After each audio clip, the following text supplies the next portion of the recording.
생방송 굿데이 함께하고 있습니다. 급변하는 시장의 흐름 속에서 주택시장은 지금 아주 중요한 조정의 국면에 놓여 있습니다. 하지만 이 중요한 이 시점에 새로운 주거 대안들이 이제 조심스럽게 등장하면서 또 새로운 또 바람이 불어오고 있습니다. 네, 합리적인 조건과 또 미래 가치, 또 실거주 중심의 선택까지 이제는 단순한 분양 정보를 넘어서 이 지역의 부동산 시장의 흐름을 제대로 읽는 눈이 필요한 시점입니다. 그래서 오늘 굿데이 초대석에서는요, 아파트 시장을 중심으로 대구 경북의 부동산 현재와 미래에 대해서 함께 짚어보겠습니다. 오늘 도움 말씀에 인기 부동산 크리에이터 겸 우리 공인중개사 활동하고 계시는 청춘부동산 박동민 소장님 함께했습니다. 안녕하세요. 네, 반갑습니다. 좀 부담이 되었나요, 소개가? 아닙니다. 감사합니다. 네, 소장님. 최근 서울과 수도권을 중심으로 이 집값이 크게 다시 좀 오르고 있고 네. 또 전국적으로는 지역 간의 양극화 현상도 두드러지고 있는데 어떤 곳은 신고가를 경신하는가 하면 또 어떤 곳에서는 여전히 미분양과 거래 절벽에 시달리고 있습니다. 현재 대한민국 부동산 시장 전반에 대해서 좀 어떻게 진단하시나요? 네, 지금 말씀하신 게 전형적인 양극화 시장이라고 하는데 우리 불과 몇 년 전에 똘똘한 한 채라는 이야기 많이 들어보셨을 겁니다. 네. 부동산 가격이 계속 급등하고 정부의 정책 규제 강화로 인해 가지고 서울 중심으로 인기 지역 아파트 위주로 많이들 매수를 하셨고요. 네. 그러다 보니까 지방이 많이 소외가 되었었거든요. 그런데 아이러니하게도 이런 모습이 부동산 시장 회복기에도 발생을 하고 있습니다. 자금이 좀 부족하고 오른 지역이 한정되다 보니까 사람들이 그런 지역을 많이 선호하게 되고요. 그러면 선호하는 지역은 수요로 인해서 가격이 상승하게 되고 부동산 가격이 상승을 하다 보니까 그 주변으로 가격 상승이 퍼지게 되거든요. 예. 네, 최근에 또 한국은행의 금리 인하나 정부 규제 완화 등으로 인해서 예상보다 빠르게 부동산 시장이 또 회복될 수 있다고 보여집니다. 아, 그렇군요. 현재 대한민국 부동산 시장의 전반에 대해서 소장님께서 말씀을 해주셨는데요. 특히 우리 대구 지역은 이제 공급 과잉으로 공급이 되다 보니까 이 키워드가 계속 따라다녔잖아요. 그러다 보니까 뭐 집값이 떨어졌어, 뭐 전세값이 떨어졌어. 그러다가 이제 회복세라는 이야기가 있습니다. 근데 우리 소장님이 생각하실 때 현재 대구 부동산 시장의 분위기는 좀 어떻다고 보세요? 대표적으로 말씀드릴 수가 있는 게 얼죽신.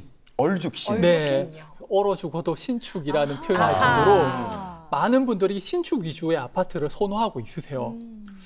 특히 대구의 뭐 수성구 범어동이라든지 또는 동대구역 일대 태평로 등에 불과 몇 년 전만 하더라도 마이너스 프리미엄이 1억 원이 될 정도로 상당히 인기가 없었고 가격이 많이 안 좋았었는데 그 당시에 한 5억 원대 하던 아파트들이 지금은 7억 원대 가까이 올라가는 그런 모습을 보이고 있거든요.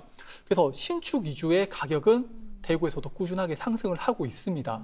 예. 네, 그간의 좀 시장 흐름을 이렇게 살펴보면 내 집 마련을 꿈꾸는 실수요자들에게는 좀 좋은 기회가 됐고 또 반대로 이미 집을 가지신 분들은 이 금리 인상이나 집값 하락으로 마음고생이 좀 컸을 것 같은데 네. 이런 분들께 좀 도움이 될 만한 조언이 있을까요? 제가 주로 많이 보여드리는 자료가 있는데 차트를 또 어느 순간 준비를 하셨네요. 예. 네.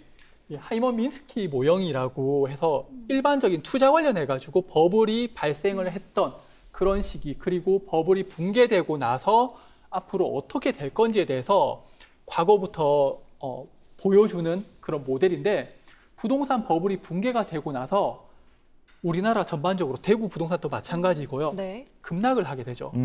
저는 이 시기가 한 2023년 정도 특례 보금자리론이 나왔던 그리고 그것을 바닥으로 해서 다시 부동산이 상승하면서 정상화 단계로 올라가고 있는데 우리나라 주거용 부동산 상승률이라고 있어요.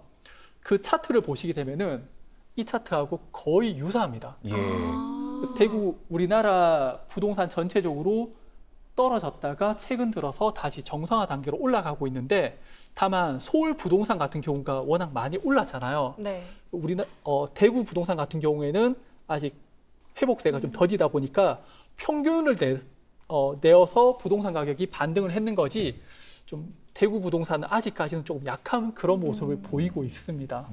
예상보다는 좀 빠른 회복세를 보이고 있지만 그마저도 이제 수도권 쪽에 좀 더 이제 집중되는 양상을 보이고 있다는 말씀이신데, 그렇다면 전월세 시장은 좀 어떨까요? 신축 아파트 이제 물량들 근데 이제 실입주로 이어지지 않고 이걸 또 전세로 던진다고 하죠. 전세 물량이 늘어나면서 제 주변 지인들도 차라리 그냥 이제 집을 사는 것보다는 이 전세 물량에 좀 이렇게 들어가자 이렇게 판단하는 경우가 좀 늘어나고 있는 것 같더라고요. 최희 씨도 네. 느낌이 오늘 부동산 전문가 같은 그랬어요. 느낌이신데 굉장히 집중하고 안경을 쓰고 있었어요. 올 걸 그랬어요. 네.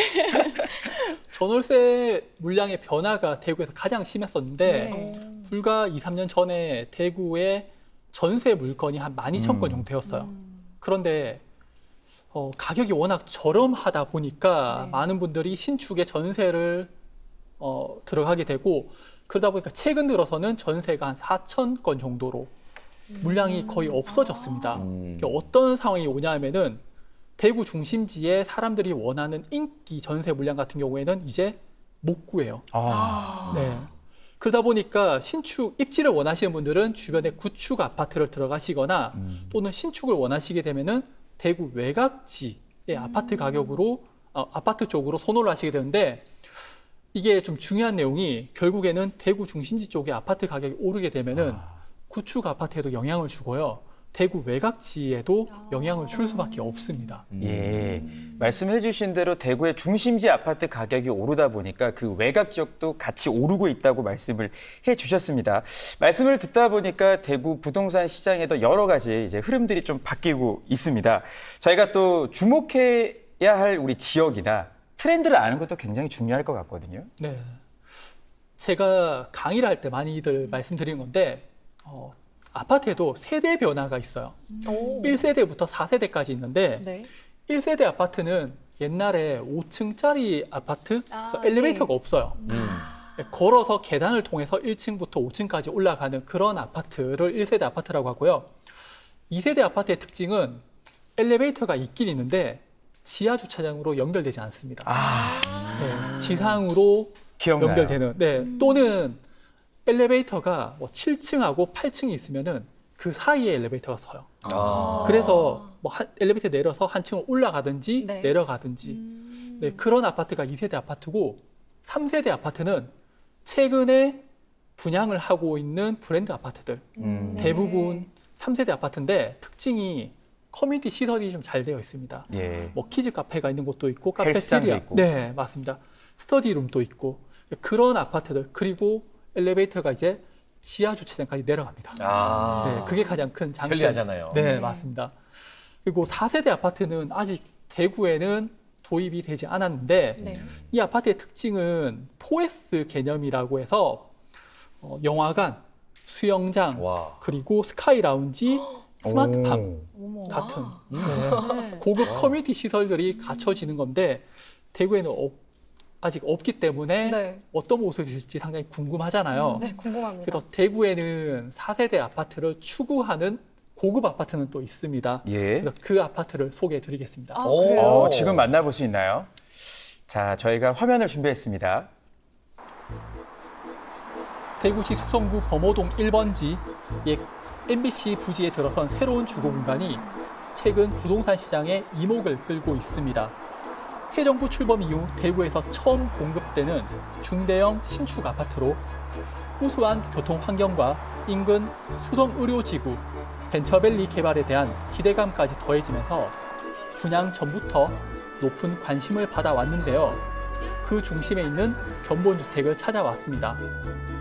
애초 높은 대지비로 인해서 고분양가 우려도 있었지만 공개된 분양가는 평당 4천만 원 수준. 그럼에도 시장의 평가는 엇갈리고 있는데요. 기존 단지들과 비교해 어떤 차별점을 갖는지 어떻게 보면 들어봤습니다. 수성군의 그 대형 평형 구축 아파트를 보게 되면은 이제 16년 차에서 17년 차에 접어들고 있습니다.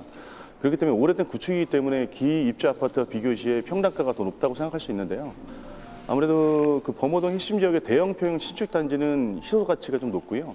입주 4년 이내 대형 평형은 당 사업지하고는 달리 하이엔드 마감재가 적용되지 않았음에도 4천 중반에서 4천 후반까지 거래됐기 때문에 이제 5천만 원을 바라보고 있습니다. 그렇기 때문에 마감재를 비교를 이제 제외하더라도 신축 대형 시세와 비교 시 평당 500에서 평당 1,000만 원까지 더 낮은 분양가 수준으로 이제 판단이 되고요. 또한 저희가 이제 저층과 고층을 이제 가격차를 3억에서 4억까지 차등 적용했기 때문에 가격 부담이 있으신 분들이 진입장벽을 최대한 낮췄기 때문에 실제 작은 부담이 있는 경우는 저층을 선호하시는 분들이 더 많은 그런 상황입니다. 최근 주거 트렌드는 사는 공간에서 삶을 담는 공간으로 진화하고 있습니다. 설계는 더 세심해지고 공간 안에 담기는 가치도 다양해졌는데요. 이곳 역시 그런 흐름 속에서 단순한 공간 배치에서 벗어나 편안하고 세련된 생활을 위한 고민이 느껴졌습니다. 일상의 품격을 높이기 위한 고급 설비는 물론이고 생활의 번거로움을 덜어주는 요소들이 기본 옵션으로 제공되면서 실수요자들의 기대감도 높아지고 있습니다. 저희가 이제 대구 최초로 적용되는 서비스가 기본적으로 생활 서비스가 다양하게 이제 컨시어스 서비스 적용되는데요. 그 외에도 저희가 예약 대행 및 여행 플랜 그리고 티켓 구매 등 AI가 할 수 없는 비서 서비스라는 게 있습니다. 이런 걸 전 세대에 적용하고요. 일상적으로 이제 배우기 어려운 자산가들이 알아야 할 고퀄리티의 수업을 통해서 배움의 시간이나 여가 시간을 보낼 수 있는 아카데미가 단지 내에서 연간 수십 회의 기준으로 주기적으로 다양하게 진행됩니다. 주거 선택의 기준이 이제 단순한 면적이나 구조를 넘어서고 있습니다. 얼마나 편리한 생활이 가능할지, 이웃과 어떤 공간을 함께 나누게 될지, 또 하루하루의 시간이 어떻게 흘러갈지를 그려보게 되는데요. 이번 단지는 이러한 변화된 기준을 일정 부분 반영하고자 한 흔적을 엿보았습니다. 이런 시도가 시장에서 어떤 평가를 받게 될지 지금 대구 부동산 흐름을 가늠한 하나의 시금석이 되고 있습니다. 일단 대구는 전반적으로 시세가 바닥을 다지고 있는 상황입니다. 그래서 일부 지표도 이제 돌아서고 있는데 24년까지 많았던 입주 물량이 올해 25년부터 입주 물량이 많이 연평균 이하로 급감을 했고 26년, 27년에 걸쳐 추가로 급격한 감소가 이제 이어지는 시기입니다. 그렇다 보면 입주 물량이 감소되는 시기는 보통 대구에서 이제 급격한 반등이 이루어졌던 시기였고, 그리고 이제 침체 시장이 지속되기보다는 이제 시세의 상승 기간 동안 미분양이 급격히 감소할 것으로 판단되고요. 그렇다 보면 여기에 더해서 이제 대구는 약 15년간 대형환으로 이어진 그 단지들이 공급이 없었기 때문에 지금 많은 분들이 저희 공개를 요청하고 계셔서 저희가 이제 사전 예약하신 분들이 이제 끝나는 27일 이후부터인 28일 토요일부터 29일 일요일까지 약 이틀간에 저희가 공개를 할 예정이고요. 오전 10시부터 오후 6시까지 공개가 진행됩니다. 수년간 이어졌던 대구 부동산 시장의 조정기가 점차 국면을 바꿔가고 있습니다. 공급 축소와 수요의 재편이 맞물리면서 시장엔 다양한 해석이 나오고 있는데요. 이번 단지는 그런 변곡점 위에서 등장한 하나의 사례이자 중대형 신축 수요에 대한 실제 시장 반응을 가늠할 수 있는 관찰 지점이기도 합니다. 범어동의 변화 그리고 대구 시장의 흐름을 읽어볼 수 있는 상징적인 프로젝트가 될 수 있을지 귀추가 주목됩니다.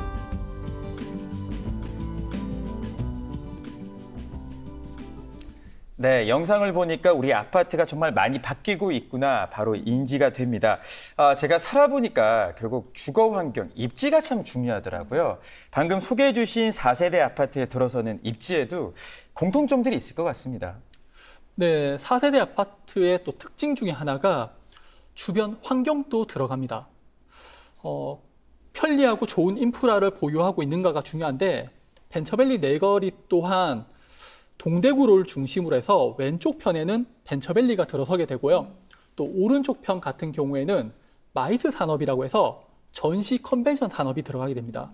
최근에 재건축, 재개발로 인해서 아파트라든지 그곳의 환경들이 많이 변화가 되고 있는데 지금 호텔도 건설 예정이 된 곳도 있습니다. 또 이번에 발표된 지하철 4호선을 통해서 백화점과 동대구역 그리고 범어 사동의 학원가도 이용할 수가 있는 입지를 보유하고 있습니다.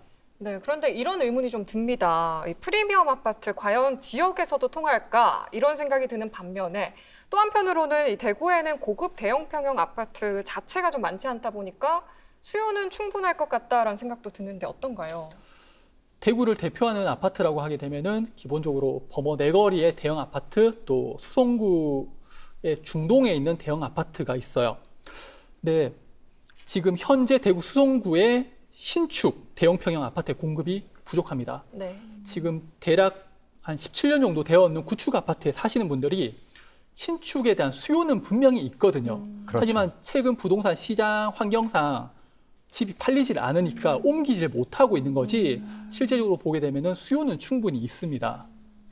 그렇군요. 특정 지역에 이제 수요가 계속해서 집중이 되고 있습니다. 대구 지역 전체를 봤을 때 앞으로 눈여겨봐야 할 지역이 어딜까? 정말 많은 분들이 궁금해하실 것 같거든요. 저는 광역철도 라인을 상당히 좀 좋게 보고 있거든요.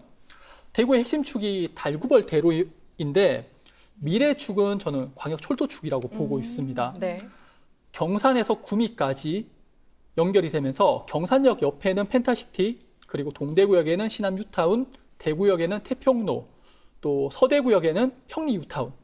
이게 대구시에서 새로운 교통 인프라에 맞춰가지고 주거지를 마련해 줬는 거거든요.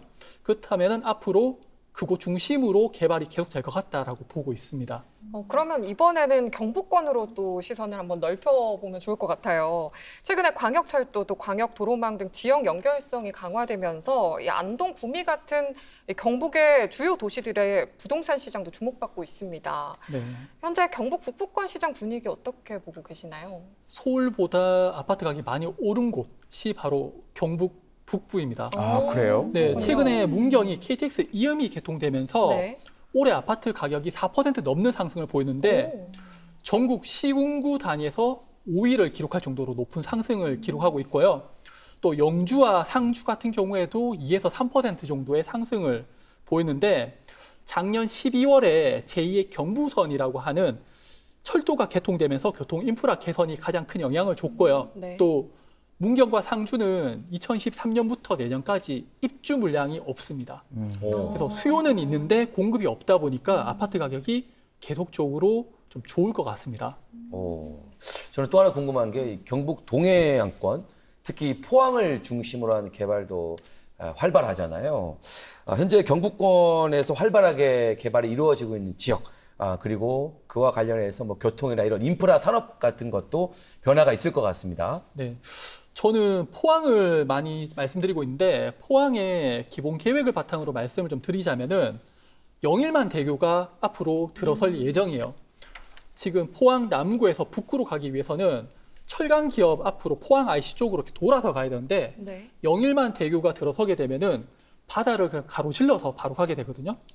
그러면은 포항 남구에 있는 벤처 블루베리 산단, 그리고 북구에는 영일만 산단이 있는데 둘 다 2차 전지를 산업으로 하는 곳입니다. 이 둘을 쉽게 이어줄 수가 있는 거죠. 그래서 앞으로 포항의 산업이 좀 더 좋아지겠구나라는 게 제 생각입니다. 예, 포항까지 이제 부항 이제 가게 되지 않을까라는 생각이 죄송합니다. 빨리 질문을 드리겠습니다. 네. 최근에 국민주권 정부가 출범한 이후에 부동산 정책에도 이제 변화의 조짐들이 보이고 있습니다. 요즘 흔히 듣는 단어가 DSR, 뭐 규제 완화도 있고요. 또 조정 가능성도 있습니다. 자, 어떤 영향을 줄지 우리 정책들에 대해서 짧게 좀 설명을 해주시죠. 우선 DSR이라는 거는 단순하게 1년에 내 소득 중에서 내야 하는 대출 금액이라고 보시면 되는데 연봉이 1억이라고 가정하면은 DSR 40%, 즉 내가 올해 대출 금액으로 낼 수 있는 금액이 한 4천만 원 정도라고 보셔야 되세요. 근데 이거를 완화해 주겠다는 거는 앞으로 대출 금액을 5천만 원, 6천만 원까지 증액시켜 주겠다라는 이야기거든요. 그러면은 내가 아파트를 살 때, 주택 마련을 할 때 더 높은 대출을 받아서 집을 살 수가 있기 때문에 아무래도 부동산 시장에 긍정적인 영향을 줄 수가 있겠죠. 또 제가 관심 있게 보는 거는 이명박 대통령 부동산 정책 중에 1기 신도시 노후 인프라 재정비가 있는데 네, 이게 대구 수성구의 지단 법물이나 또는 달서구의 구월성 같은 구축 아파트, 그 당시에 지어졌던 그 아파트들이 좀 수혜를 볼 것 같습니다. 예, 감사합니다. 오늘 박도민 소장님과 함께했습니다. 제가 듣고 싶은 내용이 참 많습니다만 어깨가 들썩합니다만 시간 관계상 여기서 마무리를 해야 될 것 같아요. 주택 시장이 냉각기를 지니고 있습니다. 오히려 시장의 체질을 개선할 수 있는 전환점이 될 거라고 생각을 하고요. 시장 안정에 긍정적인 역할이 더해지길 바라봅니다. 네, 그렇습니다. 오늘 소개해드린 사례들이 지역 부동산 시장에 좀 건전한 변화를 이끄는 계기가 되길 바라면서 지금까지 박동민 공인중개사였습니다. 고맙습니다. 고맙습니다. 감사합니다. 네, 문자이스 김종식 씨도 고맙습니다. 고맙습니다. 행복했습니다. 자, 올여름 장마가 작년보다 빨리 시작되었죠. 후텁지근하고 하고 더울 때 조심해야 될 게 바로 각종 감염병 질환입니다. 네, 그렇습니다. 요즘 주변에서 장염 환자들 정말 많은데 손 씻기, 개인 위생 관리 철저히 하셔야겠습니다.